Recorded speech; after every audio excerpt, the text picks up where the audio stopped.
शुरू होती है और हम देखते हैं चक नॉलैंड की लाइफ के बारे में, जो एक आइलैंड में फंस गए थे और 4 साल तक इसमें रहे।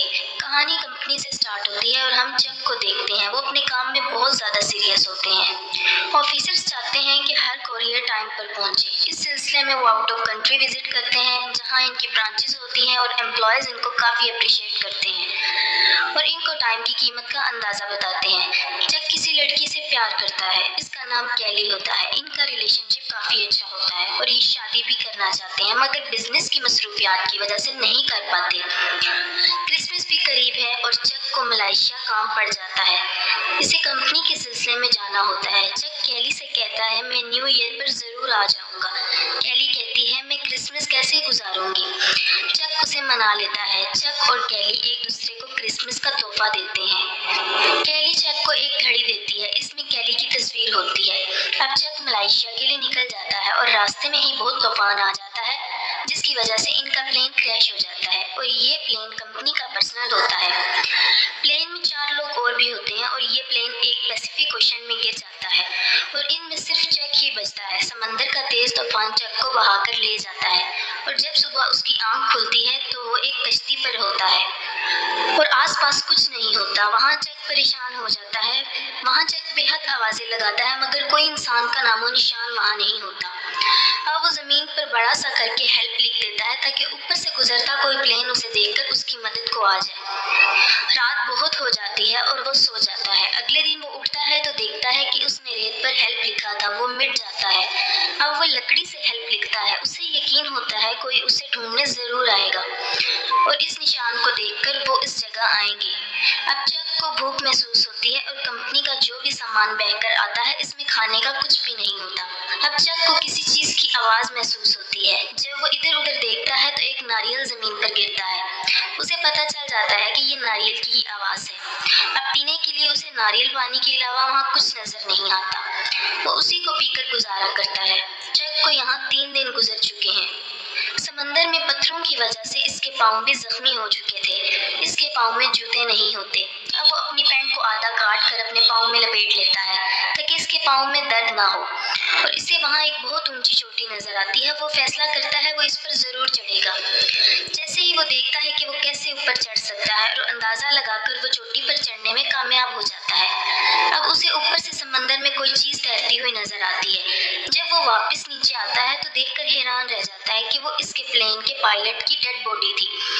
वो बहुत रोता है और इसे दफनाने का इंतजाम करता है, मगर वो दफनाने से पहले इसके जूते और टॉर्च रख लेता है।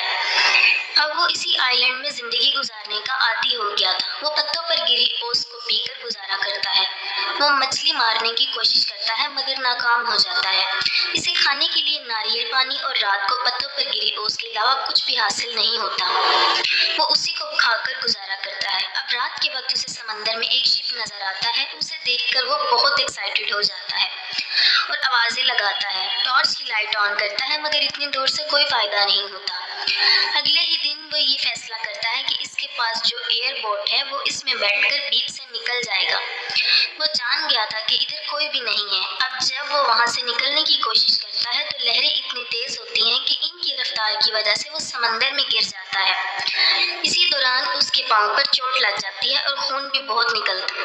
अब चक वापस अपनी जगह आ जाता है और अब उसी दौरान बारिश शुरू हो जाती है। इसे एक गार दिखाई देता है। वो रात गुजारने के लिए उसमें चला जाता है और टॉर्च ऑन कर लेता है और सारी रात टॉर्च ऑन रहने की वजह से इसकी बैटरी भी लो हो जाती है। अब रोशनी के लिए इसके पास और कुछ नहीं होता। वो ये तक नहीं जानता कि आग कैसे जलाते हैं। अब वो वापस आता है और कंपनी के सम्मान में उसे कुछ चीजें मिलती हैं जो तैर कर इसके साथ आ गई थी। वो इनको खोलता है, मगर इसमें इसके काम की 1 या 2 चीजें ही होती हैं। एक उसे जूते मिलते हैं जो स्केटिंग के लिए होते हैं। इसके नीचे ब्लेड लगा होता है। वो इससे नारियल को आराम से फाड़ लेता है। अब वो किसी भी चीज को काट सकता है। अब वो एक लकड़ी को काटता है और नुकीली सी बना लेता है और मछलियों को पकड़ लेता है। वो मछली को कच्चा तो नहीं खा सकता, इसीलिए वो आग जलाने की बेहद कोशिश करता है, मगर कामयाब नहीं हो पाता। अब चक को आइडिया आता है कि अगर मैं 2 लकड़ियों को रगड़ूं तो शायद मैं कामयाब हो जाऊं, और ऐसा ही होता है, उसे कामयाबी मिल जाती है। वो पहली बार इतना खुश हुआ होता है बीच पर आने के बाद। चक को वहाँ जो सामान नजर आता है कंपनी का, इसमें एक फुटबॉल भी उसे दिखाई देता है। इस पर चक का ब्लड लगा होता है। वो इसको हाथ से आंख, नाक और होंठों की शेप देता है, उसको एक चेहरे में तब्दील करता है और इसको अपना दोस्त बनाकर इससे बातें करता है और उसे आग के पास खुश्क होने के लिए रख देता है और उसको विल्सन का नाम देता है। अब वहाँ पर चक का एक और मसला सामने आता है, इसके दांत का दर्द। ये बहुत पुराना दर्द है मगर इसने कभी चेकअप ही नहीं करवाया। अब चक ने इसे तोड़ना है और वो तोड़ लेता है और साथ ही बेहोश हो जाता है। और वक्त गुजरने के साथ साथ उसे 4 साल हो जाते हैं आइलैंड पर। 4 सालों में वो इस जगह जीना सीख लेता है। इसका हुलिया बिगड़ चुका है, इसके सर और मुंह के बाल बेहद बड़े हैं और वो बेहद कमजोर दिखाई देता है। इसे इतना तजर्बा हो गया था, वो दूर से ही डंडा फेंक के मछली को पकड़ लिया करता था। चक की दोस्ती विल्सन से काफी हो गई थी, वो इससे काफी बातें करता था। अब एक दिन मछली खा रहा होता है कि इसे एक आवाज आती है। चक देखता है तो वो एक स्टील की शीट होती है। उसे एक आइडिया आता है कि इसकी मदद से वो यहाँ से निकल सकता है। वो जब भी निकलने की कोशिश करता है लहरें उसे जाने नहीं देती। अब वो नारियल की लकड़ी काट काट कर एक बोट तैयार करता है और स्टील की शीट इसके आगे लगाता है।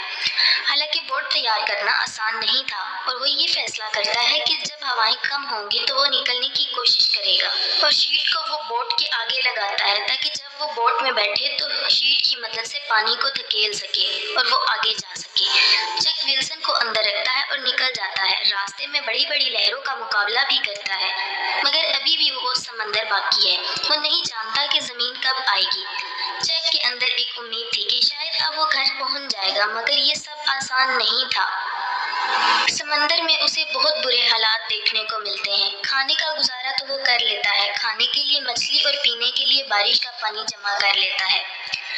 बारिश का पानी जमा नारियल में करता है, इसने अपने पास रखे होते हैं और बचा कर रखता है ताकि मुश्किल में वो इसके काम आए। और देखते ही देखते चक का बॉल, इसका विल्सन फ्रेंड, पानी में गिर जाता है और जब इसे मालूम होता है वो बहुत दूर जा चुका होता है। अब वो पानी में कूद जाता है और विल्सन को बचाने की पूरी कोशिश करता है मगर वो नाकाम हो जाता है और वापस बोट में आने के बाद वो बेहद रोता है। विल्सन ने ही इसका 4 सालों में बहुत साथ दिया था। चक के लिए वो एक फुटबॉल नहीं था, वो इससे बहुत अटैच हो गया था, इसीलिए इसके जाने का बहुत दुख होता है। अब चक बहुत दिनों के सफर के बाद थक चुका था और एक शिप इसके आगे से गुजरता है जो इसे देख लेता है और इसे बचा लेता है। चक वापस आ चुका था। वापस आने के बाद वो देखता है कि सब बदल चुका था। इसके दोस्त और घर वाले समझे थे कि वो मर चुका है और इसकी गर्लफ्रेंड कैली, जो एक दूसरे से बहुत मोहब्बत करते थे, वो शादी कर चुकी थी और इसकी एक बेटी भी होती है। चक इससे मिलने जाता है तो वो बेहद खुश होती है और गले से लगा लेती है। अब कैली शादीशुदा है इसलिए अब कुछ नहीं हो सकता और इनके रास्ते अलग हैं।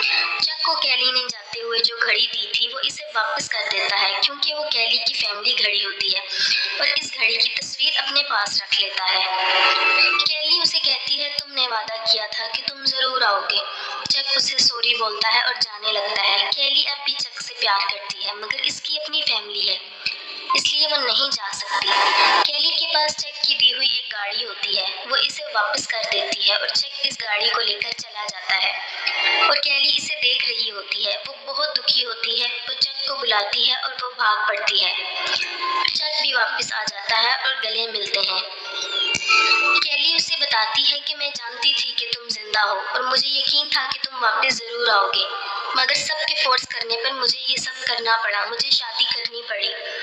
और वो दोनों एक दूसरे को बताते हैं कि हम अब भी एक दूसरे से मोहब्बत करते हैं। चक कैली को गाड़ी में बिठा लेता है और उसे उसके घर छोड़ आता है। वो कहता है मैं नहीं चाहता कि तुम्हारा घर खराब हो।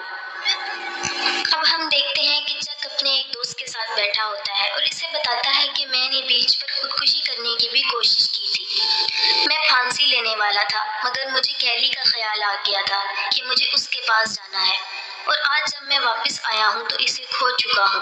वक्त ने कैली को मजबूर कर दिया कि वो अपना रास्ता चुन ले और इसने शादी कर ली।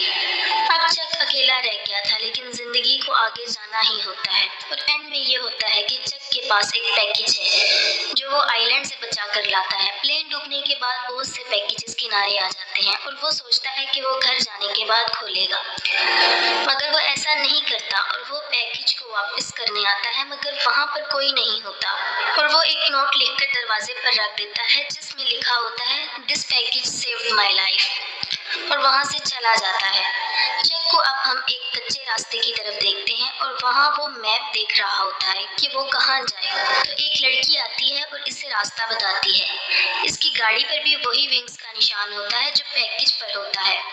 अब चक इसका पीछा करता है तो वो उसी घर जाती है जहाँ चक नोट लिखकर रखाया था और इसने भी अपना पार्टनर खो दिया होता है। अब चक और बेटीना हो सकता है फ्यूचर में मिल जाएं। चक की आंखों में एक उम्मीद होती है और फिर की कहानी खत्म हो जाती है।